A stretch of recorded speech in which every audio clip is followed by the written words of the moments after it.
에베소서 우리 마지막 그 부분을 오늘 말씀 가운데 함께 나누게 됩니다. 제가 질문 하나 드리겠습니다. 우리 1부 때는 이 질문에 답을 못 맞추셨어요. 근데 아마 제 느낌에 2부에서는 맞히실 수 있으실 것 같아요. 답을 아시는 분들은 크게 답을 해주시기 바랍니다. 제가 내는 문제는 항상 쉽습니다. 자, 질문은요, 에베소서의 중심 주제는 무엇일까요? 에베소서에서 계속 강조하고 있는 것은 무엇일까요? 두 글자, 두 자입니다. 교회. 역시 2부에 나오시는 분들 교회입니다. 그죠? 교회에 대해서 계속해서 강조하고 있습니다. 선물은 없습니다. 죄송합니다. 바울 사도는 에베소서를 통해서 하나님께서 예수 그리스도의 십자가의 공로로 세우신 교회를 계속해서 강조하고 있습니다. 교회는 그리스도로 충만한 것이고 그 교회를 통해서 세상이 충만해지기를 원하는 것이 하나님의 뜻임을 바울 사도는 우리에게 교훈합니다. 이러한 중요한 그런 미션이 있기 때문에 교회는 성령께서 하나 되게 하신 것을 지켜야 하고 계속해서 옛사람을 벗어버리고 새 사람을 입어야 하고 그리스도를 닮아가야 한다라는 것을 바울 사도는 교훈했습니다.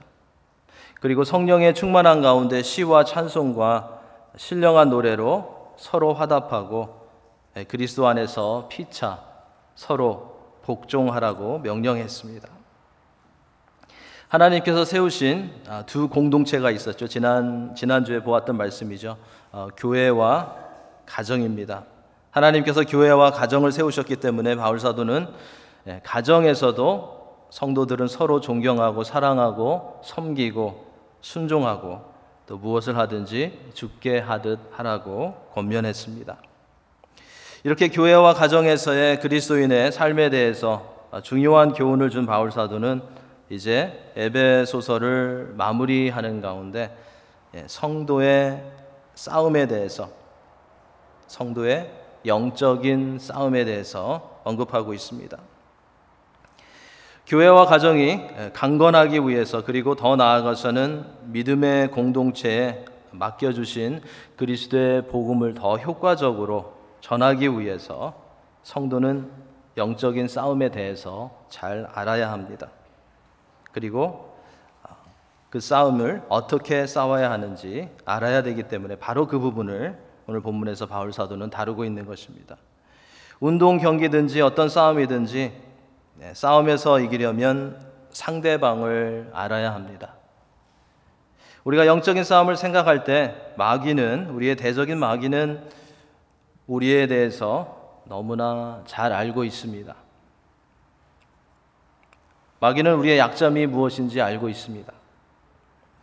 우리를 어떻게 하면 실망시킬 수 있는지, 우리의 마음을 어떻게 갈라놓을 수 있는지, 우리를 어떻게 예수님이 아닌 다른 것에 더 관심을 갖게 할 수 있는지 마귀는 잘 알고 있습니다. 그런데 우리는 어떻습니까? 우리는 마귀에 대해서, 그가 하는 일에 대해서, 그의 공격과 그의 속임수에 대해서 얼마나 알고 있습니까? 하나님에 대해서만 잘 알고 예수님만 잘 믿으면 되지, 마귀에 대해서까지 우리가 알아야 하고, 영적인 그런 싸움에 대해서까지 우리가 알아야 하나라고 생각하시는 그런 분들도 계실 것입니다.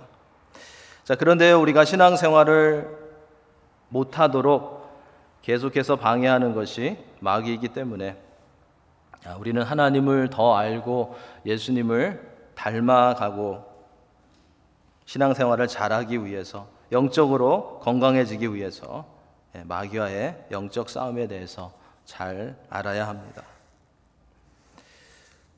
성도가 싸워야 하는 영적 전쟁에 대해서 중요한 그 교훈을 주는 오늘 본문은 크게 우리 세 부분으로 나누어집니다. 10절부터 12절에서는 영적 전쟁의 성격에 대해서 언급하고 있습니다. 이 전쟁이 어떠한 것인지, 누구와 싸우는 것인지 언제 싸워야 되는 것인지를 우리에게 가르쳐 줍니다. 또 둘째 부분인 13절부터 17절까지에서는 영적 전쟁을 위한 성도의 준비에 대해서 언급하고 있습니다. 어떻게 준비해야 하는지, 우리가 무엇을 준비해야 되는지를 가르쳐 줍니다. 그리고 18절부터 20절까지에서는 다 준비한 후에 이 영적 전쟁을 어떻게 수행해야 하는가에 대한 교훈을 주고 있습니다. 자, 그러면 먼저 영적 전쟁의 성격에 대해서 살펴보겠습니다. 바울 사도는 10절에서 성도들이 영적 싸움을 싸우기 위해서는 주 안에서와 그 힘의 능력으로 강건해져야 한다고 말해줍니다. 자, 우리에게 무엇을 보여주는 듯한 그런 느낌을 여기서 받습니다. 이것을 보면 우리가 싸워야 하는 싸움이 항상 쉬운 것이 아니라는 것을 우리는 알 수 있습니다. 우리가 준비를 안 해도 이길 수 있는 그런 싸움이 아니라는 것을 우리는 알 수 있습니다. 우리가 싸워야 하는 대상이 연약한 대상이 아니라는 것을 여기에서 말해주고 있는 것입니다. 우리의 힘만으로는 싸울 수 없다라는 것을 말해줍니다. 11절에서는 우리의 싸움의 대상이 누구인지를 말해줍니다. 그리고 그가 얼마나 강한지를 언급해 줍니다. 우리가 너무나 잘 아는 대로 그는 마귀입니다. 사탄이라고도 합니다. 옛날에는 성경에 사단이라고도 썼는데요. 그것보다는 사탄이 더 맞는 것 같습니다. 마귀는 히브리어인 사탄의 뜻을 헬라어로 번역한 것입니다. 그러니까 사탄은 히브리어고 또 마귀는 헬라어입니다. 요한계시록 12장 9절에서는 이 성도들의 대적을 마귀라고도 하고 사탄이라고도 하며 온 천하를 꿰는 자라고 그렇게 정리해주고 있습니다. 다 같은 그런 표현입니다. 마귀의 간계를 대적해야 한다고 바울은 말하고 있습니다.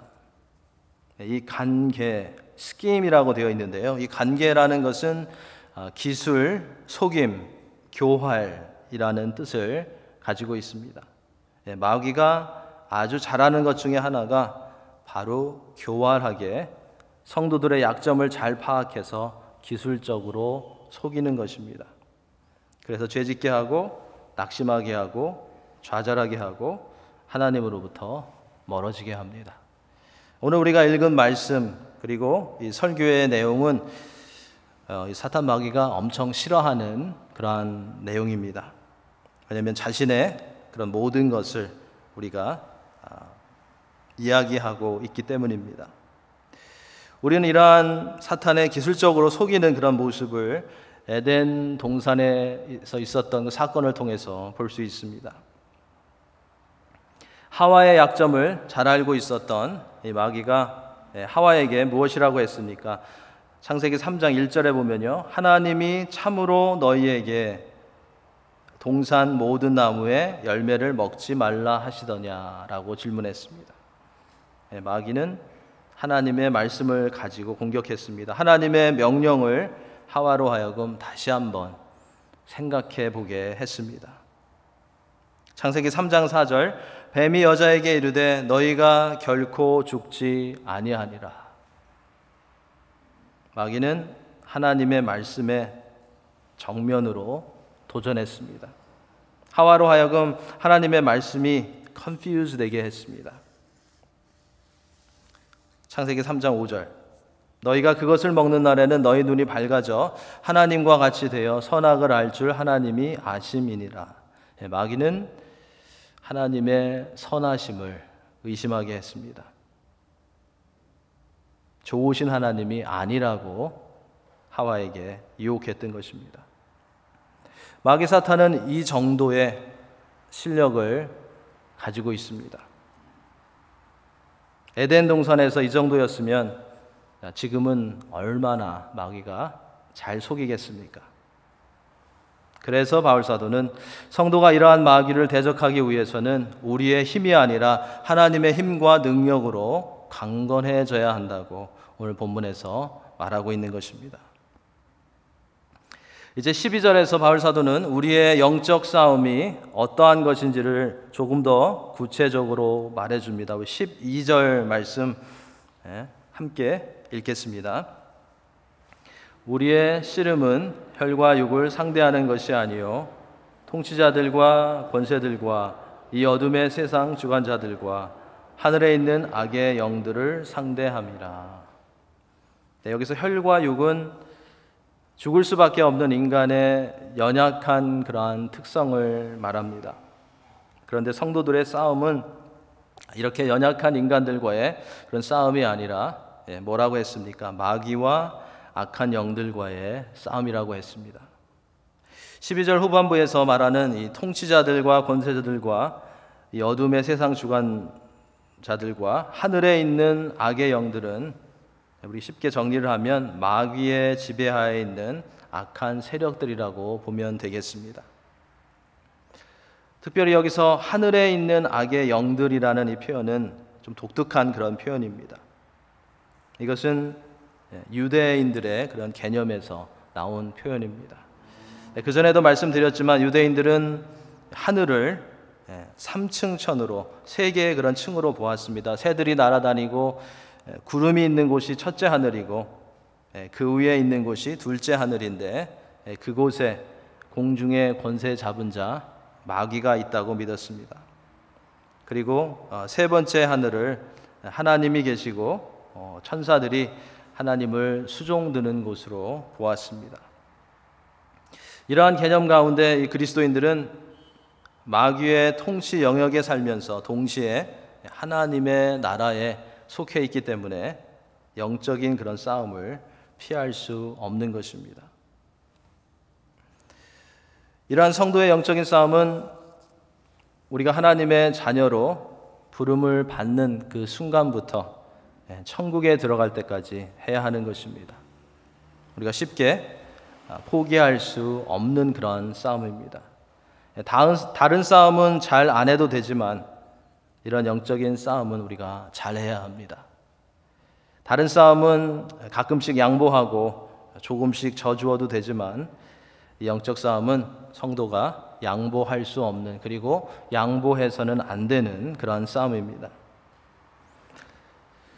이처럼 성도들은 눈에 보이지 않고 강하고 관계가 뛰어난 악한 영들의 공격을 받습니다. 삶 가운데 이러한 공격이 있습니다. 그러나 하나님께서는 하나님의 자녀들을 그냥 혼자 싸우라고 놓아두시지 않으십니다. 하나님께서는 이러한 모든 공격을 막을 수 있는, 그리고 마귀를 대적할 수 있는 그런 방법을 우리에게 가르쳐 주십니다.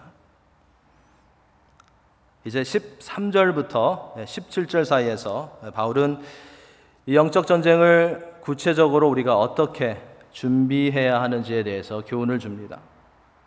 먼저 바울 사도는 성도들이 대적해야 하는 존재들이 인간의 힘을 훨씬 능가하는 그런 영적인 존재들이기 때문에 성도는 반드시 하나님의 전신갑주로 무장해야 한다라고 말해주고 있습니다. 다 같이 우리 13절 말씀 함께 읽겠습니다. 그러므로 하나님의 전신갑주를 취하라. 이는 악한 날에 너희가 능히 대적하고 모든 일을 행한 후에 서기 위함이라. 여기서 말하는 이 악한 날은 무엇을 말하는 것일까요? 종말이라고 해석하는 분들도 있고 또 성도들의 개인적인 그런 종말이라고 말하는 분들도 있습니다. 또 어떤 분은 예수님의 재림의 때를 가리키는 것이다 라고 해석하기도 합니다. 그런데 오늘 이 본문의 흐름을 볼 때 여기에서 말하는 이 악한 날은 성도들이 일상생활 속에서 겪는 마귀의 시험의 때를 말하는 것으로 보입니다. 다시 말하면 악한 날은 마귀와 싸우는 성도들의 일상을 가리키는 것입니다. 성도들은 매일 벌어지고 있는 사탄의 공격에 넘어지지 않고 대적하기 위해서 하나님의 전신갑주를 취하라고 했습니다. 바울이 여기서 언급하고 있는 이 전신갑주는 이 당시에 로마 군인들이 무장한 그런 모습을 비유해서 성도들의 영적인 그런 무장을 말한 것입니다. 감사한 것은 우리가 혼자 마귀와 싸우는 그런 무기를 만들지 않아도 된다는 것입니다. 하나님께서 우리에게 마귀를 대적할 수 있는 강한 무기를 이미 주셨다는 것입니다. 14절부터는 이 하나님의 이 전신갑주가 어떠한 것인지를 설명해 줍니다. 우리 하나하나씩 한번 살펴보도록 하겠습니다. 먼저 두 가지를 14절에서 언급합니다. 진리의 허리띠와 의의 호심경이라고 했습니다. Belt of truth 하고 breastplate of righteousness라고 영어로 표현되어 있습니다. 자, 여기서 말하는 이 진리의 허리띠, 이 진리는 성실 그리고 정직의 그런 의미를 가지고 있습니다. 왜 이 성실과 정직이 중요할까요? 거짓과 속임수로 성도들을 넘어뜨리려고 하는 이 마귀의 관계를 깨트리기 위해서는 이러한 진실함과 성실함으로 성도가 무장하는 것이 중요합니다. 우리가 하나님 앞에서 하나님 말씀 중심으로 진실한 마음으로 행할 때 마귀는 우리를 거짓으로 넘어뜨릴 수 없게 되는 것입니다.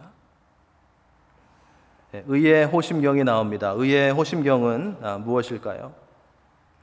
여기서 말하는 이 의의 호심경은 성도들의 도덕적으로 바른 삶, 또 깨끗한 삶을 말합니다. 이 호심경은 군인들의 그런 가슴 부분을 심장을 보호하기 위해서 착용했던 것인데, 이처럼 이 성도의 도덕적으로 또 깨끗한 그런 삶은 사탄의 공격으로부터 성도의 마음을 보호해주는 그런 역할을 하는 것입니다. 15절에서는 군인들이 전쟁을 위해서 신발을 신는 그런 장면을 생각나게 해줍니다. 로마 군인들이 전쟁 가운데 무장을 하고 앞으로 나아가기 위해서는 발이 미끄러지지 않도록 붙들어주는 신발이나 또는 그 샌들이 필요했습니다. 그것을 여기서 비유로 들고 있는 것입니다. 평안의 복음이 준비한 것으로 신으라고 했습니다. 평안의 복음. 이 평안의 복음은 하나님과 죄인 사이에서 화평케 하신 예수 그리스도의 복음을 말하는 것입니다. 하나님과 화목하게 하는 그런 복음입니다. 그러니까 성도는 마귀를 대적하기 위해서 바로 이 복음의 신을 신고 바르게 서 있어야 한다는 것입니다. 우리의 신발이 바르지 않으면 모든 것이 다 불편합니다. 그리고 중심을 제대로 잡을 수가 없습니다. 그렇듯이 이 복음을 바르게 이해하고 이 복음의 신을 신는 것이 영적인 그런 싸움에 굉장히 중요한 것입니다.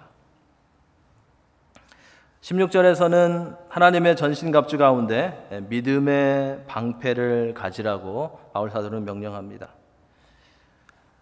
여기서 언급하고 있는 이 방패는 우리가 보통 생각하는 칼싸움을 할 때 한 손에 들고 있는 작은 그런 원형 방패를 말하는 것이 아닙니다.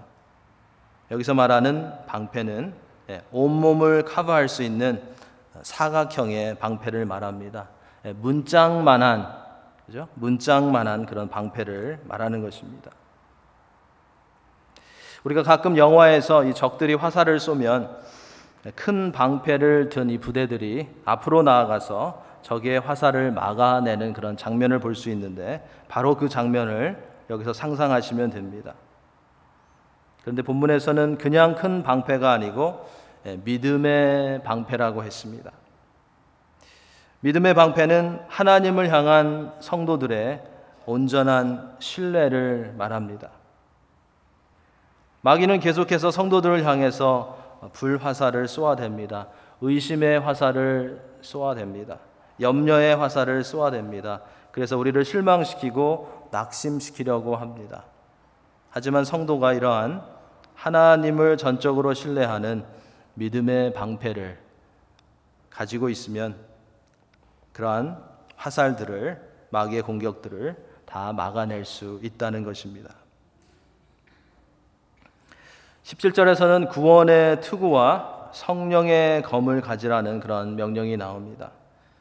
병사들이 전쟁 가운데 모든 그런 몸의 부분들을 보호하는 것이 필요하지만 그 중에서도 머리를 보호하는 것이 정말로 중요합니다. 그래서 로마 군인들은 웬만해서 뚫어지지 않는 이 단단한 투구를 썼습니다. 이것에 비유해서 오늘 본문에서는 구원의 투구가 언급이 됩니다. 이 구원의 투구는, 구원의 헬멧은 무엇이겠습니까? 이것은 예수 그리스도 안에서 성도들에게 주어진 구원의 은혜, 구원의 소망, 구원의 확신을 말하는 것입니다. 성도가 이러한 예수 그리스도 안에 있는 구원의 투구를 쓰고 있을 때에는 우리의 구원과 우리의 믿음과 우리의 신앙에 대한 마귀의 공격을 막아낼 수 있다는 것입니다. 마지막으로 이 성령의 검이 나오죠. 성령의 검은 성도가 무장해야 하는 것 중에서 유일한 공격 무기로 여기에서 언급되고 있습니다. 그리고 하나님의 말씀이라는 그런 설명이 나옵니다. 성령의 검으로 표현된 하나님의 말씀이 유일한 공격용 무기라는 것은 하나님의 말씀의 힘과 하나님의 말씀의 능력과 중요성을 말해주고 있는 것입니다. 그래서 성경에서는 하나님의 말씀을 오늘 본문처럼 검이라고도 표현했고요, 방망이라고도 표현했고, 불이라고도 표현했습니다. 예수님께서도 세례를 받으신 후에 이 광야에서 시험을 받으실 때 마귀의 시험에 대해서 하나님의 말씀으로 승리하셨습니다.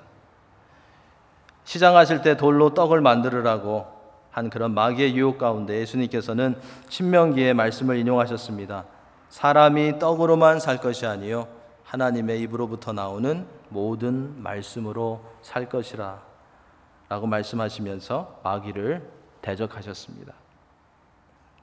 마귀가 내가 하나님의 아들이거든 높은 성전에서 뛰어내리라, 하나님이 너를 지킬 것이라고 시험했을 때 예수님께서는 다시 구약의 말씀을 인용하시면서 주 너의 하나님을 시험하지 말라 고 말씀하시며 마귀를 물리치셨습니다. 마귀는 또다시 만일 내가 내게 경배하면 천하 만국을 내게 주리라 라는 오퍼를 했는데, 그때에도 예수님께서는 하나님의 말씀을 인용하셨습니다. 주 너의 하나님께 경배하고 다만 그를 섬기라 라는 말씀을 통해서 마귀를 물리치셨습니다. 자, 이만큼 성령의 검인 하나님의 말씀은 마귀와의 싸움에서 성도로 하여금 승리케 하고 마귀와 맞설 수 있는 그런 영적 무기가 된다는 것입니다. 그래서 우리는 말씀을 가까이 하는 삶, 말씀을 실천하는 삶을 살아가야 하는 것입니다. 그래서 우리는 말씀을 들을 수 있는 자리에 있어야 하는 것입니다. 말씀을 읽어야 하고 말씀을 외워야 하고 묵상해야 하고 또 큐티도 하고 해야 하는 것입니다. 말씀을 항상 가까이 하고 지키는 성도는 쉽게 넘어지지 않습니다. 이것은 성도에게, 우리에게 어떤 능력이 있고 성도가 강하기 때문이 아니라 하나님의 말씀이 강하고 그 말씀 안에 능력이 있기 때문에 그 말씀을 가까이 하고 지키는 성도는 쉽게 넘어지지 않는 것입니다. 지금까지 성도로서 싸워야 하는 영적 싸움이 어떠한 것인지, 그리고 그 영적 전쟁을, 싸움을 위해서 무엇을 준비해야 하는지를 교훈한 바울 사도는 이제 마지막으로 어떻게 영적 전쟁을 수행해야 하는지에 대해서 교훈을 주고 있습니다. 바울은 여기서 성령 안에서 깨어 기도하라고 권면합니다. 깨어서 기도함으로 마귀와 악한 영들과의 영적 싸움을 수행해야 한다는 것입니다. 군인들이 전쟁을 위해서 무장을 하고 있다고 해도 깨어 있어서 적들의 공격을 대비하지 않는다면 어떻게 되겠습니까? 아무리 무장을 하고 있어도 깨어 있지 않는다면 적들의 습격에 패할 수밖에 없을 것입니다. 성도들은 하나님의 전신갑주를 취한 후에 다 준비한 후에 깨어서 기도하면서 마귀의 간계와 공격에 대비해야 한다는 것입니다. 바울 사도는 이 성령 안에서 깨어 기도하기를 항상 힘쓰라고 했습니다. 성령 안에서 예수님의 이름으로 그리고 하나님을 전적으로 의지하면서 기도하라는 것입니다. 18절 후반부에 가보면 바울은 우리 자신을 위해서 기도할 뿐만 아니라 여러 성도들을 위해서 기도하라고 했습니다. 이 권면은 우리가 영적 싸움을 위해서 함께 깨어 있어야 한다라는 그런 말씀입니다. 우리가 혼자만 깨어 있어서 적의 공격을 대비하는 것이 아니라 함께 서로 깨어 있어서 성도들에게 주어지는 영적 싸움을 수행하라는 것입니다. 영적 전투에는 공동적인 그런 책임이 있다라는 것을 여기서 말씀하고 있는 것입니다. 교회에서는 성도들의 영적 싸움을 위해서 기도하고 가정에서는 배우자와 자녀들의 영적 싸움을 위해서 하나님을 전적으로 의지하고 성령 안에서 깨어서 기도하라는 것입니다. 나 혼자만 살기 위해서, 나 혼자만 영적으로 건강해지기 위해서 기도하는 것이 아니라 함께 살고 함께 영적으로 강건해지기 위해서 기도해야 한다는 것입니다. 그렇게 할 때 성도들과 가족들을 넘어뜨리려고 일하는 악한 영들을 공격 가운데 우리가 대적할 수 있고 능히 설 수 있다는 것입니다. 우리의 모델이 되시는 예수님은 십자가를 앞두시고 깨어서 기도하심으로써 마귀와의 영적 전투에서 승리하셨습니다. 하지만 제자들은 어땠습니까? 예수님께서 말씀하시고 예수님께서 강조하시고 예수님께서 부탁하셨음에도 불구하고 깨어있지 못함으로써 영적 싸움에서 패하고 예수님을 부인하는 그런 자리까지 갔습니다. 그만큼 성령 안에서 깨어 있어서 서로의 그리고 믿음의 공동체의 영적인 싸움을 위해서 기도하는 것이 중요하다는 것입니다. 여러분 자신을 위해서 하나님 오늘도 내가 영적 전쟁에서 승리하게 하옵소서라고 기도할 때마다 교회의 성도들의 영적 싸움을 위해서도 하나님께 간구해 주시기 바랍니다. 그러면 우리가 함께 승리하며 우리가 함께 주의 이름을 높일 수 있을 것입니다. 성도들을 위해서 기도하라고 권면한 바울 사도는 마지막으로 19절 20절에서는 나를 위해서 기도해 달라고 부탁을 합니다. 또 나를 위하여 구할 것은 내게 말씀을 주사 나로 입을 열어 복음의 비밀을 담대히 알리게 하옵소서 할 것이니. 바울은 자신의 복음 사역을 위해서도 기도를 부탁한 것인데 이러한 복음 사역은 영적인 전투 중에서도 최전방, 최전선에서 복음 사역을 막으려고 하는 예수 그리스도의 이름을 막으려고 하는 마귀와 악한 영들과의 싸움이기 때문에 바울 사도는 성도들의 기도에 지원을 부탁했던 것입니다. 사도 바울이 부탁하는 말씀을 주사 입을 열어 알리게 하옵소서라는 이 기도 제목은 복음 전파 사역의 처음부터 끝까지를 다 커버하는 그런 기도 제목입니다. 하나님 말씀을 주셔서 입을 열어서 담대하게 전하게 하시고 그 말씀이 사람들에게 알려지게 하십시오. 바울 사도는 처음부터 끝까지 이 복음 사역을 하나님께서 주관하신다라는 것을, 악한 영들과 맞서는 복음 사역 가운데 하나님께서 함께 하시지 않으시면 열매 맺지 못한다는 것을 바울은 철저하게 인정하고 있었던 것입니다. 우리가 선교사님들을 위해서 그리고 목회자들을 위해서 설교자를 위해서 기도할 때 이러한 기도 제목으로 기도하는 것이 필요합니다. 하나님 저들에게 말씀을 주십시오. 하나님 저들의 입을 열어주십시오. 그리고 하나님 저들에게 지혜를 주셔서 복음의 비밀이 정확하고 담대하게 선포되게 하십시오. 선교사님들, 저희 교회 선교 많이 하는 교회죠. 선교사님들을 위해서 특별히 중보하실 때마다 이러한 기도 제목으로 그들을 위해서 기도해 주시기 바랍니다. 오늘은 성도들의 일상 가운데 있는 영적 싸움에 대해서 하나님 말씀에서 주는 그런 교훈을 우리가 생각해 보았습니다. 성도들은 영적 싸움에서 승리하기 위해서 하나님의 좋은 그런 군사들이 되어야 합니다. 그리스도의 좋은 군사들이 되어야 합니다. 그리스도의 좋은 군사는 자신의 약함과 무능함을 알고 오직 주님만을 의지하는 자들입니다. 진리의 띠, 의의 호심경, 복음의 신, 믿음의 방패, 구원의 투구, 성령의 검, 그리고 기도.